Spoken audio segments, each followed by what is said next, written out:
Oh, YouTube's decided wants to be a little bit slow today, so we'll give it a minute. Hey, we're going, right. Cool, got a few people jumping on now. What's happening, gang? Hope you're good. Someone leave me an emoji in the comments, so give me a love heart, please. Just let me know that you can hear me and you can see me okay. Thank you kindly. We'll let a few people jump on. On YouTube, what's happening? Thanks for jumping on. A couple on Facebook. What's happening Facebook? For on Instagram, what's happening? I'm going to wait for that emoji just so I know everyone can hear me and you can see me okay. Happy fucking Monday as well. It is Monday, the time of recording this. And it's nearly the end of the month as well. I think this year is going to go fast. Excuse me. I think this year is going to be another fast one, isn't it? Cool. Right. We'll give it. You have to excuse me on this, by the way, because I'm still bunged up. I'm feeling good, better than what I was last week, but I'm still very phlegmy. So I do apologize. But we're still here and I'll do my best for you guys. So, right, we'll give it another 30 seconds and then we will get into it. A few more people jumping on. Thank you very much for jumping on. If you are watching this on the replay, please give me a hashtag replay just so I know how many people do watch the replay, please. Thank you. Cool. Right. Shall we hit record? We are going. 3, 2, 1. Yes, gang, what's happening? Welcome back to another episode of the Type 1 Movement podcast. Firstly, I want to say thank you very much for tuning in, for listening. If you are a new listener, hopefully you're going to get a lot from this podcast. I have so many new listeners that do reach out to me and say, hey, I'm binge listening to your podcast, which is great. It's awesome to know that you're getting that much value and I'm capturing your attention. And if you're a regular subscriber, regular listener, I really do appreciate you. I think we're on time recording this 164th episode this will be, so we've got a lot and there's a lot of content and a lot of value to help you guys as a type 1 diabetic.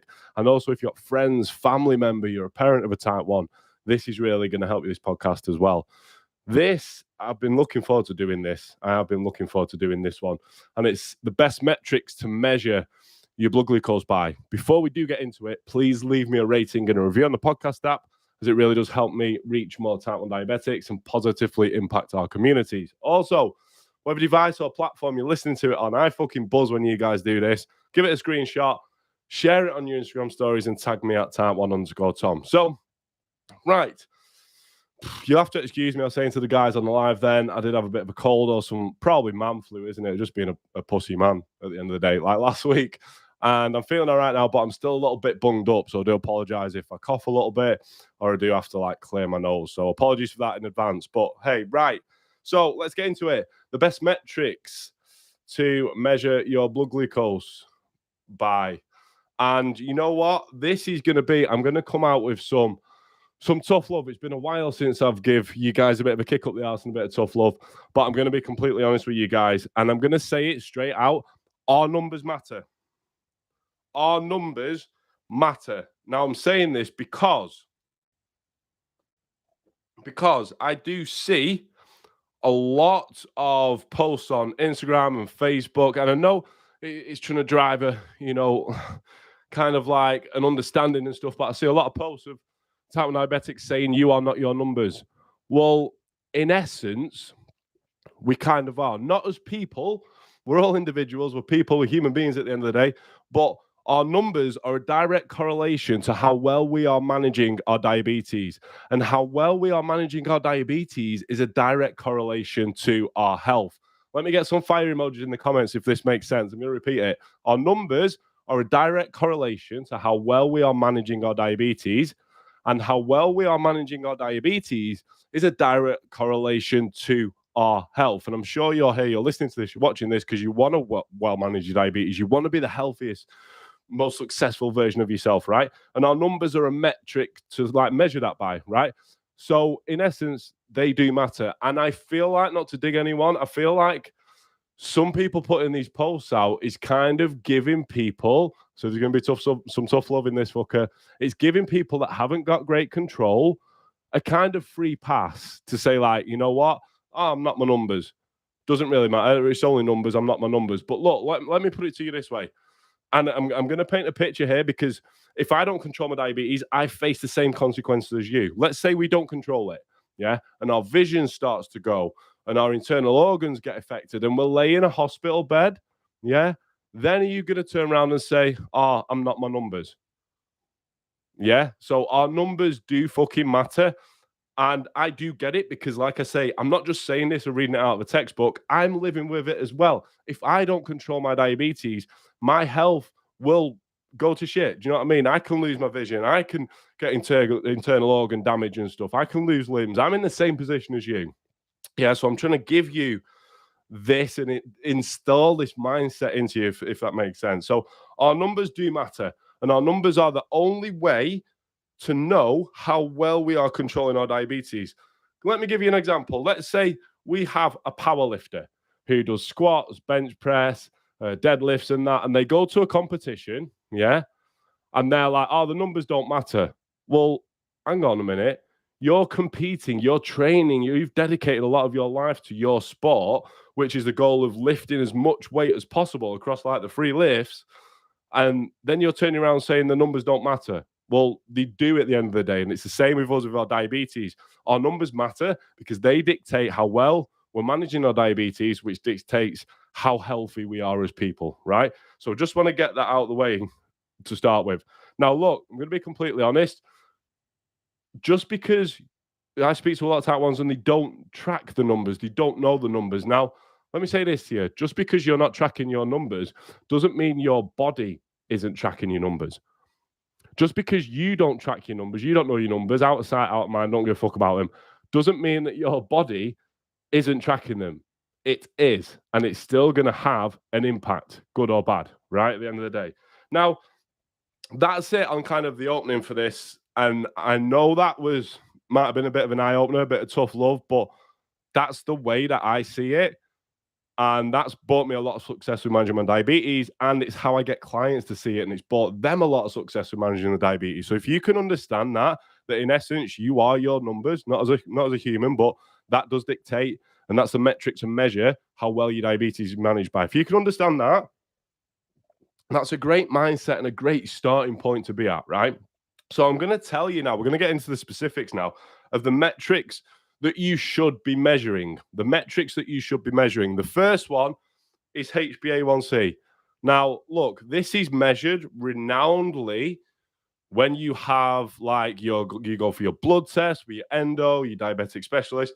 This has been measured for years and years. Now it is becoming more open and coming more into play that this isn't really the best measure of control, but you should still be measuring this number. You should still be keeping a track of this number, your HbA1c. And for those of you who don't know, that is a 90-day average.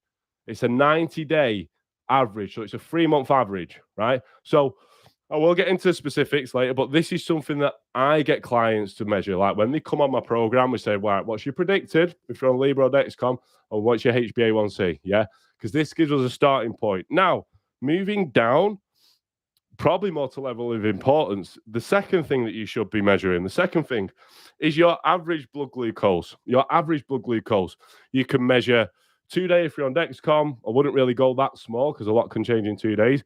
But the best ones is 7-day average blood glucose, 14-day average blood glucose, and 30-day average blood glucose. I get all my clients to measure all of them. When they check in with me, we're doing 7 days.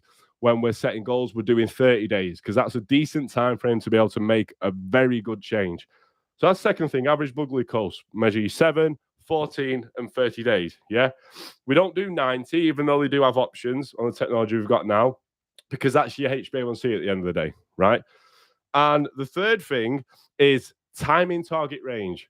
Time in target range is a great measure of how well you're managing your diabetes. Much better than HbA1c and much better than your average blood glucose. Now, again, with this, you can take 7, you can take 14, you can take 30, and you can even take 90 as well. Yeah. So they're the 3 main things. The fourth thing that's not spoken about a lot, that probably you don't get asked when you go to your specialist appointments, is how do you feel? How do you feel? That's a great measure. Do you feel good? Are you sleeping well? Do you feel great? Are you performing well at work, in your relationships and stuff? Because you need to understand your blood glucose will dictate all of this as well, right? So that's a great thing. Just sit down with yourself at the end of the week saying, hey, how have I felt this week? Have I felt a little bit tired? Have I felt great? Have I felt buzzing? Like, sit down with yourself at the end of the week and just measure that. Only you know that feeling. You can't put a metric, you can't put a number on that, but it is very important. So how you feel. Now, if you're wondering how we can look at these things, we're very, very lucky now that we have access to things like Dexcoms, Medtronic sensors, Libras, that will give you an average and a time and target range. Also, some finger pricks do. For those guys who don't have a CGM or an FGM, a flash glucose monitoring sort of system, and you're just using finger pricks, my advice would be is to keep notes. Some of these devices will actually give you an average as well, 7, 14, 30. Probably won't give you a time in range, but still keep notes. You can still get tangible data to let you know from these how well you're managing your diabetes. Now, this is a big one I wanted to get to. Why track all of these and not just your HbA1c like it was in the past? Why do we still track? Like, what's the point in tracking? We've got a 90-day average, we've got a HbA1c. Why don't we stop there? Why do we look at average blood glucose? Why do we look at time in range? Why do you ask yourself how you feel? And it's because of this. A low HbA1c, yeah? So I've actually had people that I've spoken to, type 1s, that have inquired about joining my program, and I've got on the phone with them, I've had a chat with them, and they've got a great HbA1c. It might be like 5.5%, do you know what I mean? In like the high 30s, low 40s. That's the different conversions, the newer ones now. But their timing target range is really low. So what's going on there? Someone's got a really low, a really amazing HbA1c. Looks great on paper, but the timing target range is low. What's happened? Well, they've achieved a low HbA1c from having a lot of hypos. They've achieved a great and a low HbA1c through having a lot of hypos, which is not where we want to be. Yeah. A lot of type 1s will go from quite a high HbA1c, they're running high quite a lot, they'll make some changes, they'll start doing great, but they're bringing their average down. So they're bringing their 90-day average down, 7, 14, 30, and 90, which is HbA1c. They're bringing that down through having a crap ton of hypos. Then you feel like shit on the other end. Yeah. So that's why measuring your HbA1c alone isn't the best indication of control. You need to be pairing that with timing target range. If you can get a great HbA1c and a great timing target range, you are fucking winning. That's where we want to be at. Now,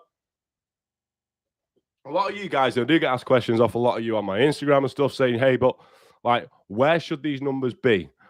It is a personal thing, but I'm going to tell you what I aim for myself and what I get all my clients to aim for when they join my program. And this shit does work because we've had, since last year into this year, 60 type 1s achieve a HbA1c of 6.5% or below, which I'm giving you away the A1C you should aim for now. But they've done it in the correct way through not having a lot of hypos, because we also track average and time in range. But I'm going to give you the numbers, what I think is awesome for you to aim for. Now, look, even if you are starting at a high level, I speak to clients on the phone and they're like, oh my God, this is a little bit embarrassing, this A1C I'm giving you, this average, this time in range. I'm like, look, don't fucking worry about it because it's a starting point. The fact of the matter is, if you know a starting point, what gets measured gets managed. And if you know a starting point, that's great. Just don't think because it's not great, like, I don't want to look at that, out of sight, out of mind, I can't look at that shit. Well, good in a sense, because you need to be looking at that, because you need to know if you're progressing. Like the example that I give you, the weightlifter at the start. You're tracking your numbers, you don't know if you're progressing. So here we go. Right. What should I aim for? Well, I think a great HbA1c to aim for, that I get all my clients to aim for, is 47.5 or 6.5%. This is pre-diabetes, yeah? This is pre-diabetes. I'm just going to let this music pass because it always seems to want to play out for some reason, even though I turn the volume down. Fuck off. Cut that out or edit that. Come on. And we're finished. Right. So, HbA1c that we should aim for, HbA1c, 47.5 or 6.5%. This is great because, like I said, it's pre-diabetes. That's a very, very good HbA1c. Yeah, and it's why I get all my clients to aim for that or lower. We've got clients that have got 6.5%. Looking at my board now because I've got them all on there. The lowest that we've got is 5.3%. I get asked a lot of questions. What's yours, Tom? Mine stays between 5.5 to 6%. That's what mine stays with consistently. But like I said, that's not the best measure of control. You need to be measuring these other metrics as well. So what about average glucose? We could take a 7, we could take 14, we could take 30, but around 6 moles or 108 milligram per deciliter, around there is a great average glucose to have. It's a great average glucose to have, yeah? Now, looking at the one that does truly matter is time in range, because again, we could have a low HbA1c, we could have a low average blood glucose, but if your time in range is really low, then you've achieved those numbers from having a lot of hypos. And even though for me, I probably would prefer to be low than high, we know what it's like. We still feel like shit when we're low, right? So time in range is a big one. Now, what's great to aim for is 70% or above consistently is what we want to see. Consistently. If you can get around 70% or above every single day, you are smashing it. You're onto a winner, because then we know you're not having a lot of hypos, you're not having a lot of highs. We've got a great average blood glucose and we've got a good HbA1c. Yeah. They are the targets that I personally aim for, that I get all my clients to aim for, that my program's built around, and that I think you personally should aim for. Don't worry about where you're fucking starting from. If you're starting from an A1C of 9, 10% or it's high, and you're like, well, Tom said I need to get 6.5%, break that down. Don't expect to achieve it like in 3 months. Yeah, some of the clients do on my program, but if you're going at it alone, don't expect to achieve it in 3 months. Break it down into small goals. Look at setting an average glucose over 30 days. Look at setting it over 14 days, and look at setting it over a week. Same with time in range. Yeah, if your time in range is only like 20, 30%, it's just a starting point. Don't stress it. Yeah, it's never too late to change these things. What you can then do is set yourself a goal of what you want your 90-day time in range to look like, which is your HbA1c measurement, 3 months, break it down into monthly, break it down into 2 weeks, break it down into weekly, and then break it down into daily. Daily can be a bit tricky because you may get a few days that you're under 70%, yeah? But if you can get around 70% or over daily, you're onto a winner there. So I say, my idea of this is I've come in at the start of this, I've told you why numbers are important, what I'm seeing a lot of, but I'm trying to install some hope and motivation in you, knowing, hey, doesn't matter on your starting point. These metrics, these numbers that I've given you that you need to be tracking are still achievable. It's still achievable. Team, that is it. That's all I'm going to leave you with today. And only maybe some questions on your mind, like, yeah, but how do we achieve it? Guys, I've dedicated my life's work over the past 5 or 6 years to running my Instagram page, being on my stories, doing these podcasts, and all of these things that I'm giving out to you are aimed at helping you, not only with your mindset, but helping you achieve this sort of control. It's doable. Now, that's like you have to sift through all of my content. If you do want my help and my team's help specifically, and have a chat to see if I can actually help you via my coaching program, which, like I say, has helped over 60 type 1s achieve this sort of control we're speaking about, just reach out to me on Instagram or Facebook or email. The link's going to be in the show notes for all of those. And just drop me a word saying BG, blood glucose. Yeah, and we'll have a chat and see if I can help you personally and specifically via my coaching program achieve this sort of control we've just spoken about. Because we've got systems, courses, coaching designed specifically for this. And we've got these results time and time again with clients. So we know our shit works. And that's not just me being a big head. It genuinely does work. If you've seen the social proof and posts of previous and current clients, it does work. So if you're interested in that, reach out to me, drop me a DM, say BG for blood glucose, and I'll take care of the rest. Team, that is it. Thank you very, very much for listening, for watching. I hope you got value from that episode. And like I say, doesn't matter where you're starting from. The main thing is that you're tracking these numbers and you're willing to implement and make a change. Hope you have the best day ever. Until the next episode, gang. Peace. Right. I'm going to see if we do have any questions popping up. Free fire emojis. Thank you. You're more than welcome, Jen. Thank you. A quick look through Instagram. I'm sure we've seen a question pop up there. You're welcome, Tammy. Thank you. We have a few emojis from people. Thank you. Love you guys. Cheers. It's going through. What happens when the liver runs 49 points higher? And check with fingerprint. Oh, do you mean like, I'm not sure. Oh, your Libra. Sorry, your Libra. Guys, I will say this, and this is what I'm big on with my clients. Whenever your CGM or your FGM is saying that you're high or low, you should be finger pricking. You should be finger pricking anyway. Like, this technology is great, but I won't become solely reliant on it. I would still use finger pricks, especially when you're high or low, because when you are high or low, the chance of these CGMs and FGMs going out and being out are much higher. The measure of accuracy can go out. So I'd always check with your finger pricks. And I'd always still be finger pricking. I do what my clients do. Even though I use Dexcom, I've used Libras, we still use finger pricks. So quick tip for you guys there. Awesome. Cool. Right, team. Thank you very much for joining, listening, and watching. Until the next live, have a great day wherever you are in the world. Love you. Peace.